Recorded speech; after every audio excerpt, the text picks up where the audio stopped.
Hello everyone, and welcome to this edition of Insurance Talk. Today let's talk about actual cash value versus replacement cost.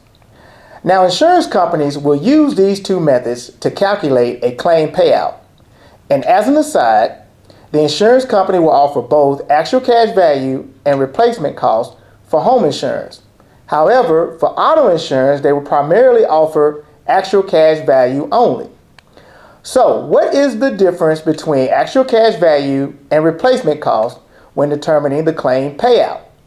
Okay, if the actual cash value method is used, property value depreciation is not a consideration to determine the claim payout. But if the replacement cost method is used, property value depreciation is a consideration to determine the claim payout. Now, let's use this simple example. Let's say I have insurance on a cell phone that I bought 2 years ago for $1,000. Now, keep in mind, both claim payout methods will be used based on the coverage for the exact same cell phone to include make and model.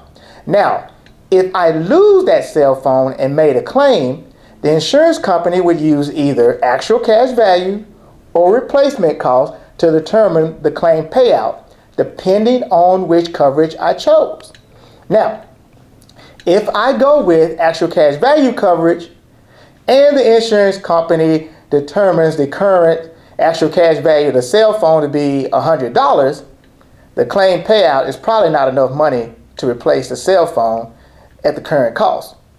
However, if I went with replacement cost coverage and the insurance company determines the replacement cost to be $100, then the claim payout would probably cover replacing the cell phone at today's value, minus the deductible, of course. So it's important to choose wisely between actual cash value and replacement cost.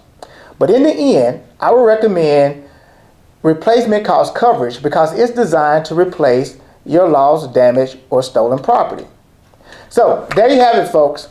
I know this topic was a bit long, but when it comes down to filing for a claim, you need to know and understand which coverage will be applied to that claim. Now, if this content was helpful, please feel free to share, like, comment, and subscribe to the YouTube channel. And if you're looking for insurance or think you're paying too much, as always, call Jay today. Thanks for listening.